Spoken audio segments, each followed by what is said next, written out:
बिस्मिल्लाहिर्रहमानिर्रहीम। अस्सलाम वालेकुम नाज़रीन, आप यूट्यूब चैनल देख रहे हैं। मैं इमरान खान हूँ। एक तो पाकिस्तान और इंडिया का मैच था, पूरा पाकिस्तान ये मैच देख रहा था, इंडिया भी ये मैच देख रहा था और पाकिस्तान ये मैच हार गया। एक्चुअली ये मैच पाकिस्तान ने हार ही जाना था क्योंकि आसाब की गेम थी और आसाब की गेम में विराट कोहली ने साबित किया कि वो अकेला पाकिस्तान की टीम से ज़्यादा मजबूत आसाब का मालिक है। यानी वो विकेट के ऊपर खड़ा रहा और मजबूत आसाब के साथ फेस करता रहा। पाकिस्तान की टीम जो है वो स्कोर रोक कर जीतना चाहती थी। यानी T20 क्रिकेट में ये बहुत पुराना फार्मूला है।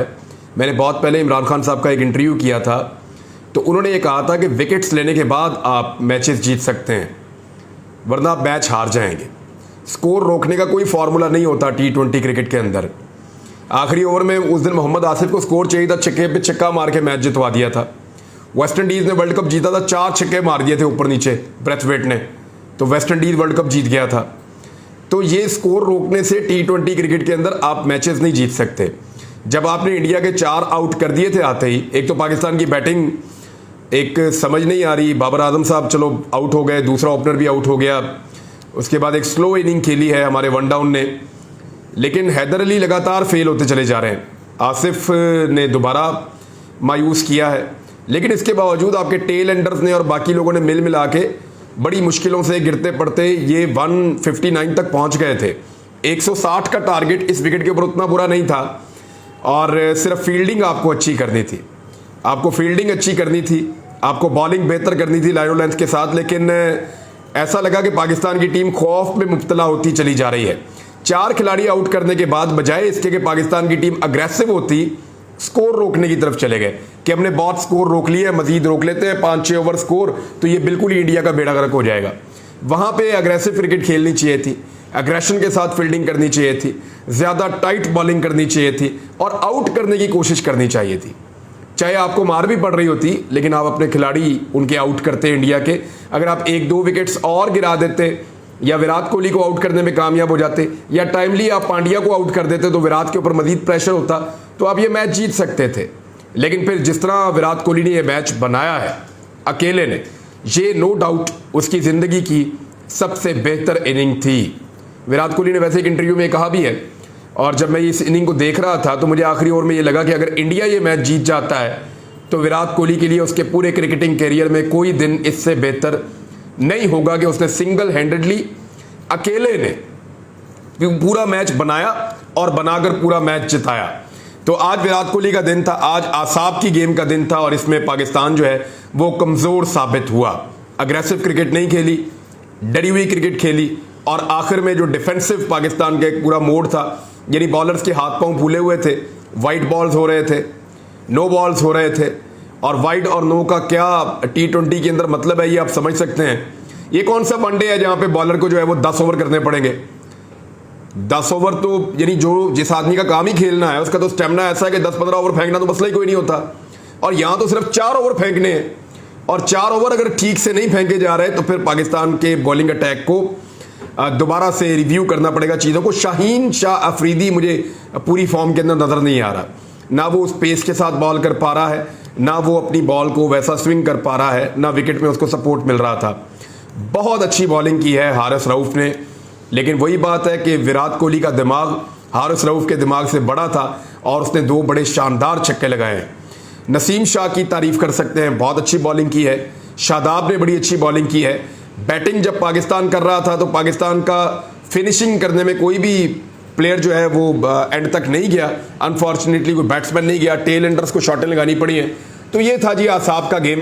आसाब के गेम में एक आदमी ने फ़र्क डाला है, अकेले आदमी ने, विराट कोहली ने। इधर से पूरी टीम मिलकर मैच हारी है और उधर से एक अकेला आदमी जो है वो मैच पाकिस्तान से जीता है। आ जाए पाकिस्तान के अंदरूनी खबरों की तरफ। अच्छा, यही सूरत हाल वैसे पाकिस्तान की पॉलिटिक्स में भी है। यहाँ पे भी इमरान खान अकेला है और बाकी पूरी टीम दूसरी तरफ है, और गेम जो है वो आसाब की है।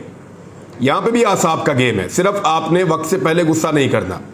जब बॉल मिले तब शॉट मारना है और जब बॉल ना हो तब आपने शॉट नहीं मारना। तो पाकिस्तान की पॉलिटिक्स में भी ऐसी ही एक इनिंग जारी है जो इमरान खान साहब खेल रहे हैं। PDM की बहुत सारी जमातें, एस्टेब्लिशमेंट, मीडिया, सारे रल के उनको बॉलिंग कर रहे हैं, फील्डिंग कर रहे हैं, लेकिन उस तरफ जो है वो वो सिर्फ एक दाव का इंतज़ार कर रहे हैं कि अचानक कोई हमारा दाव लग जाए या आउट हो जाए, लेकिन दाव लग नहीं रहा और इमरान खान साहब भी एक समझदारी वाली इनिंग खेल रहे हैं। देखना यह है कि वो एंड में इसको ऐसी फिनिशिंग कर सकते हैं या नहीं कर सकते। बहरहाल एक अच्छा क्रिकेट का दिन था और एक अच्छा क्रिकेट मैच देखने को मिला। बतौर क्रिकेट के फ़ैन के, और बहुत क्रिकेट मैंने अपनी ज़िंदगी में खेली है 10-15 साल, तो बल्कि इससे ज़्यादा खेली है। मैं क्रिकेट 95 से खेल रहा हूँ, अभी भी कभी कभी खेल लेता हूँ। तो इतनी क्रिकेट खेली है, जितनी क्रिकेट देखी है, जितनी क्रिकेट की समझ है, मुझे तो लगा कि एक बड़ा शानदार मैच है, लेकिन पाकिस्तान के लिए एंड अच्छा नहीं था। अब इस्लामाबाद के लिए पुलिस को रवाना कर दिया गया है। पुलिस कहाँ से जा रही है जी? पुलिस जा रही है सिंध से। और सिंध से पुलिस क्यों जा रही है? इसलिए क्योंकि इस्लामाबाद में ज़रूरत है, वहाँ पे लॉन्ग मार्च आने वाला है। और पीटीआई के मुतवक्का लॉन्ग मार्च को रोकने के लिए सिंध से वफाकी दारुल-हुकूमत इस्लामाबाद के लिए पुलिस की नफरी रवाना हो गई है। 1000 से ज़ायद एहलकारों को शहदादपुर रेलवे स्टेशन से स्पेशल ट्रेन में रवाना किया गया है। इस्लामाबाद रवाना किए जाने वाले 900 एहलकार शहदादपुर में महकमाना कोर्सेज़ के लिए आए हुए थे और उन्होंने बताया जी कि कुछ पैसे वैसे भी इनको देंगे, लेकिन वफाक जो है वो इसका खर्चा उठाएगा। कुछ और पुलिस वाले भी दे देंगे, चंद हज़ार पुलिस जो है वो सिंध से चली जाएगी, कुछ FC वाले ले लिए जाएंगे, रेंजर्स वाले ले लिए जाएंगे और इस्लामाबाद की पुलिस भी मौजूद होगी। लेकिन अगर मिलियंस के अंदर लोग आएंगे तो फिर तो रोकना मुमकिन नहीं होगा। ये पुलिस तो कुछ भी नहीं कर पाएगी। उस दिन लोग अपनी मर्ज़ी के तहत निकल रहे थे, जिस दिन इमरान खान साहब को डी-सीट किया गया है। इसको अब हम ना वो नाअहली नहीं कह सकते, उनको उनकी सीट से हटा दिया गया है और वो सीट पे रहना भी नहीं चाहते थे। बहरहाल अभी तो ये मामला अदालत में जाएगा, जब अदालत में जाएगा तो तब देखेंगे कि क्या होगा। लेकिन इस्लामाबाद के अंदर फ्रस्ट्रेशन बहुत ज़्यादा बढ़ गई है। ये वो पुलिस है और वो इंतज़ामिया है जो सिंध में इंतखाबात नहीं करवा सकती। वो कहते हैं जी सिंध के अंदर हमारे पास स्ट्रेंथ इतनी नहीं है, हम सिंध में बल्दियाती इंतखाबात नहीं करवा सकते, अवेलेबिलिटी नहीं है पुलिस की और इदारों की, और उधर से पुलिस इस्लामाबाद भेज रहे हैं। यानी सिंध में इलेक्शन के लिए पुलिस नहीं है, लेकिन इस्लामाबाद में एक्शन के लिए पुलिस इनके पास मौजूद है। ये 2 नंबरी है इस इम्पोर्टेड सरकार की, जो हर कदम पे आपको नज़र आती है और आपको साफ पता चलता है कि किस तरीके से दाव लगाया जा रहा है और किस तरीके से पाकिस्तानियों को बेवकूफ़ बनाने की कोशिश की जा रही है। कुछ खबरें हैं, मैं आपके साथ शेयर करता हूँ। एक तो असद उमर साहब ने कहा कि ट्विटर के ऊपर उन्होंने पैगाम जारी किया, इमरान खान साहब के ऊपर इक़दाम कत्ल के मुकदमात, दहशत गर्दियों के मुकदमात, बार बार दहशत गर्दियों के मुकदमात, और पंजाब के अंदर जो है वो इस किस्म की एक्टिविटीज़ नहीं की जा रही। खैबर पख्तूनख्वा के अंदर भी इस तरह की एक्टिविटीज़ नहीं की जा रही। और शरीफ ख़ानदान जिनके खिलाफ ये एक्टिविटी हो सकती है वो या तो इक़्तिदार में है या पाकिस्तान से भागा हुआ है। वो एक रह गया था हमजा शहबाज, उसके लिए क्या किया अभी मैं अगली खबर में आपको बताता हूँ। लेकिन असद उमर साहब ने एक और कारनामा लिखा कि इस्लामाबाद में कानून नाफिज करने वाले कानून की धज्जियाँ उड़ा रहे हैं। हमारे वर्कर मुराद बुखारी को पकड़ने के लिए आए और वो नहीं मिला तो उसके भाई महताब बुखारी को पकड़ के ले गए। मुल्क का दारुल हुकूमत है या कोई जंगल है? इंशाअल्लाह इन तमाम गैर कानूनी काम करने वालों को कटहरे में खड़ा किया जाएगा।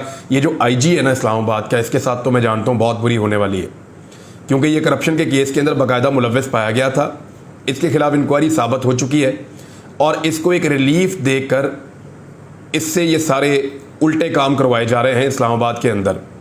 और ये बाकायदा दस्तावेजी सबूत मौजूद हैं इन चीज़ों के, आने वाले वक्त में वो सामने आएंगे और ये IG का जो है वो निशान इबरत ये बनेगा। मुझे इस बात का आइडिया है, क्योंकि जिस वक्त ये IG निकलेगा ये या तो पाकिस्तान से भागेगा फौरी तौर पे, अगली फ़्लाइट से पाकिस्तान से निकलेगा और ये पाकिस्तान मुड़कर नहीं आएगा। हाँ, अगर इसका नाम ECL में डाल दिया जाए तो फिर तो इसको काबू किया जा सकता है, वरना बहुत सारे लोग ऐसे हैं पाकिस्तान में जो अपना माल पाकिस्तान से बाहर शिफ्ट कर रहे हैं। उन्हें पता है कि जैसे ही ये हुकूमत ख़त्म होगी हमें पाकिस्तान से भाग जाना है निगरान हुकूमत के दौरान, क्योंकि अगर हम पाकिस्तान के अंदर रुके तो अगली हुकूमत के अंदर हमें सख्त तरीन एहतसाब का और जवाबदेह होना पड़ेगा जो कुछ हमने किया है। बहरहाल एमल वली खान जो है ये बज़ाहिर दलेरी दोबारा इन्होंने दिखाई है। एमल वली खान असफंदियार वली के बेटे हैं। इन्होंने पहले भी कहा था कि ये जो ज़िमनी इंतखाबात हो रहे हैं उनको मज़ीद आगे ना भेजा जाए। एमल वली खान ने अब दोबारा कहा है कि उनकी जमात बिल्कुल तैयार है कि असम्बली तहलील की जाए और पाकिस्तान इंतखाबात के अंदर जाए, क्योंकि फजल रहमान साहब भी कह चुके हैं, नवाज शरीफ भी कह चुके हैं और जरदारी साहब भी कह चुके हैं कि ये असम्बलियाँ जाली हैं। तो उन्होंने कहा हम तो पहले ही कह रहे थे कि इन असम्बलियों से हलफ ही नहीं लेना चाहिए। अब क्योंकि एमल वली खान इलेक्शन हार चुके हैं तो वो चाहते हैं कि दोबारा से इलेक्शन हो और फिर वो इलेक्शन में हिस्सा लें और फिर इलेक्शन जीत कर वो कौमी असम्बली की नशस्त जीत कर पहुँचें। क्योंकि जो ANP है वो ये समझती है कि आने वाले वक्त में उनका बयानिया मज़ीद पिट जाएगा। उन्हें ये लगता है कि महंगाई मज़ीद बढ़ने से, बेरोज़गारी मज़ीद बढ़ने से, हालात मज़ीद ख़राब होने से जो मौजूदा इम्पोर्टेड हुकूमत है, लोगों की नफ़रत उससे मज़ीद बढ़ जाएगी। और अगर ये नफ़रत बढ़ेगी तो ANP के ऊपर भी उतना ही बैकलैश आएगा। ANP हो सकता है अपने आप को हुकूमत से अलग कर दे, एक ही सीट है उनकी कौमी असम्बली की, अगर वो अलग हो भी जाएँ तो अब हुकूमत को फ़र्क कोई नहीं पड़ता। उनके पास 76 लोग हैं, 74 से पहले अब मेरे ख्याल 76 लोग हैं, तो उन्हें फ़र्क कोई नहीं पड़ता, उनकी हुकूमत बरकरार रहेगी। फ़र्क तब पड़ेगा जब MQM छोड़ेगी, फ़र्क तब पड़ेगा जब बलूचिस्तान अवामी पार्टी छोड़ेगी, और ये दो पार्टी तो छोड़ने के लिए तैयार नहीं है। अब हमजा शहबाज की मैंने आपको कहा था, मैं खबर बताता हूँ। हमजा शहबाज को बना दिया गया है जनाब पंजाब में अपोजिशन लीडर। देखिए एक बात पे गौर कीजिए, शरीफ ख़ानदान जो है ना, इसका एक रिकॉर्ड है, ये किसी भी बड़े ओहदे के ऊपर अपनी पार्टी के किसी ऐरे गहरे को नहीं बैठने देता। यानी ये हमेशा कोशिश करते हैं कि जो क्रीम है सारी की सारी, जिस ओहदे के साथ लीडर लगता है, जो क्रीम है सारी की सारी, वो हमारे घर में रहनी चाहिए। यानी वजारत उज़्मा हमारे घर में रहनी चाहिए, वजारत आला पंजाब की हो वो हमारे घर में रहनी चाहिए, जो बड़े बड़े ओहदे हों वो हमारे पास रहने चाहिए, अपोजिशन लीडर का ओहदा है वो भी हमारे पास रहना चाहिए। तो शरीफ ख़ानदान की कोशिश होती है कि तमाम अच्छे और बड़े ओहदे जो नंबर 1 या नंबर 2 के ऊपर होते हैं वो शरीफ ख़ानदान के अपने अंदर मौजूद रहें। पार्टी की सदारत भी उनके पास रहेगी, पार्टी की नायब सदारत भी उनके पास रहेगी, पार्टी का चेयरमैन भी उनका अपना होगा, पार्टी का सरबराह भी उनका अपना होगा। यानी मरीम नवाज़ ने पार्टी के लिए कभी कुछ नहीं किया, लेकिन फिर भी जैसे ही पार्टी में आई वो नायब सदर बन गई हैं।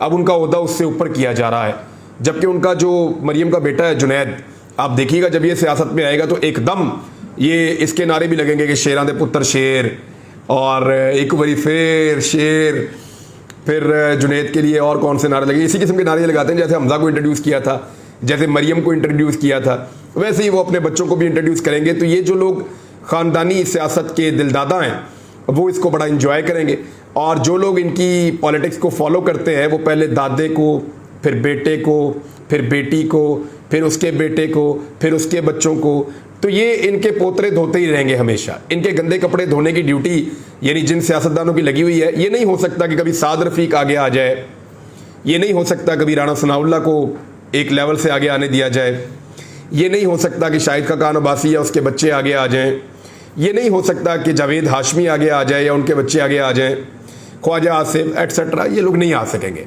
हमेशा शरीफ ख़ानदान और शरीफ ख़ानदान के बच्चे ही आगे आएंगे, जैसा कि हमेशा होता रहा है। पाकिस्तान की इकॉनमी की हालत ये हो गई है कि पाकिस्तान ने चाइना से दरख्वास्त की है कि जो 6.3 अरब डॉलर हमने आपका कर्जा देना है उसकी अदायगी जो है वो मुअख्खर कर दी जाए। पाकिस्तान ने हफ्ते के रोज़ चीन से दरख्वास्त की है कि 6.3 अरब डॉलर का कर्ज मुअख्खर किया जाए, जो अगले 8 माह में हमारे वाजिबुल अदा है, हमने आपको दे रहा है 8 माह के अंदर अंदर, हमें मज़ीद वक्त दे दिया जाए।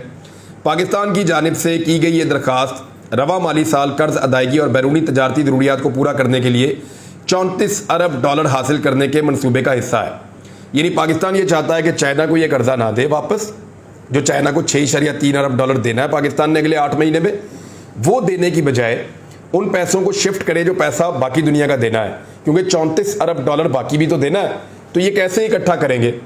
तो मैं इसीलिए आपको पिछले वीलॉग में भी कह रहा था कि इमरान खान को कोई जल्दी नहीं है, इन्होंने बेड़ा ही गर्क कर दिया इकॉनमी का। जो पैसा पाकिस्तान जनरेट कर रहा था, जो पैसा पाकिस्तान इकट्ठा कर रहा था, अब वो पैसा पाकिस्तान इकट्ठा नहीं कर रहा। पाकिस्तान के लिए कर्जे देना मुमकिन नहीं रहा, पाकिस्तान दिवालिया होने के किनारे के ऊपर खड़ा है। एक और तजवीज़ भी ज़ेरे गौर है कि 30 जून को ख़त्म होने वाले माली साल के वाजिबुल अदा कर्ज की अदायगी के लिए चीन से नया कर्जा ले लिया जाए। यानी अब अगर इसी को नए कर्जे में कन्वर्ट करेंगे या नया कर्जा लिया जाएगा तो होगा क्या, होगा ये कि पाकिस्तान को ज़्यादा मुश्किल शराइत के ऊपर कर्जा मिलेगा। जैसे IMF ने पाकिस्तान को शिकंजा डाल लिया है, ऐसे ही चीन का शिकंजा भी डल जाएगा। उधर एस्टेब्लिशमेंट और PDM के दरमियान भी ताल्लुकात पहले जैसे अच्छे नहीं रहे। मैं आपको बताता हूँ कैसे। एस्टेब्लिशमेंट के ऊपर अब PDM एतबार कर नहीं रही। एस्टेब्लिशमेंट ने रजीम चेंज ऑपरेशन के दौरान पीडीएम की हुकूमत तो बना दी इन सारी जमातों की, अब वो उस हुकूमत से जान छुड़ा भी नहीं सकते, क्योंकि अगर हुकूमत से जान छुड़ाते हैं तो आधे से ज़्यादा पाकिस्तान 80% पहले बुरा भला कह रहा है, जो 20% रह जाएगा वो भी बुरा भला कहना शुरू हो जाएगा। तो एस्टेब्लिशमेंट ये सारा गेम करके, ये रजीम चेंज का पूरा ऑपरेशन करके बहुत बुरी तरह फंस गई है। अब ना वो इस हुकूमत को गिरा सकती है और ना वो इस हुकूमत को सपोर्ट कर सकती है। बहुत अजीबोगरीब सूरत हाल में है, एक दूसरे को दोनों ब्लैकमेल कर रहे हैं। किसी के पास वीडियोज़ हैं तो किसी के पास ऑडियोज़ हैं, किसी के पास केसेस की ब्लैकमेल करने की चीज़ है तो किसी के पास असेंबली के अंदर अक्सरियत है, किसी के पास तैनातियों का इख्तियार है तो किसी के पास जो है वो हालात को सही और ख़राब करने की चाबी है। तो दोनों अब एक दूसरे के साथ भी खेल रहे हैं, तमाम फरीक जो है वो आमने सामने हैं। ऐसे मौके के ऊपर पाकिस्तान पीपल्स पार्टी और नून लीग ने चेयरमैन सेनेट सादिक संजरानी के खिलाफ तहरीक अदम एतमाद की रिक्वेजिशन तैयार कर ली है। सादिक संजरानी जो है ये एस्टेब्लिशमेंट का आदमी है और चेयरमैन सेनेट है और एस्टेब्लिशमेंट के ही उम्मीदवार हमेशा से रहे हैं। बड़े अजीबोगरीब तरीक़ों से हमेशा ये सेनेट के चेयरमैन बनते रहे हैं और इनको कामयाब करवाया जाता रहा है। लेकिन अब नून लीग और पीपल्स पार्टी ने फैसला किया है कि हमारे जाने से पहले कम से कम चेयरमैन सेनेट तो अपना हम बनवा लें। तो उसके लिए अदम एतमाद अब लाई जाएगी। अदम एतमाद के लिए दस्तखत करवा लिए गए हैं। ज़राए का ये कहना है कि तहरीक अदम एतमाद की रिक्वेजिशन तैयार है, उस पर सेनेटर से दस्तखत करवाए जा रहे हैं। पीपल्स पार्टी और नून लीग ने दस्तखत कर दिए हैं, बाकी लोग जो हैं वो भी दस्तखत कर देंगे। और उसके बाद जिन पार्टियों से राब्ते हो रहे हैं, यानी MQM, बलूचिस्तान अवामी पार्टी और GDA, काफ लीग, PK मैप और ANP, इन सबको एतमाद लेने के बाद चेयरमैन सेनेट के ओहदे के ऊपर यूसुफ रज़ा गिलानी को फाइज किया जा सकता है। तो यहाँ से आप अब अंदाज़ा कर लें कि किस तरह की प्लानिंग हो रही है कि सब एक दूसरे के खिलाफ चल रहे हैं। तो नाज़रीन, अब तक के लिए इतना ही। अपना ख्याल रखिएगा, अपने इस चैनल का भी। अल्लाह हाफ़िज़।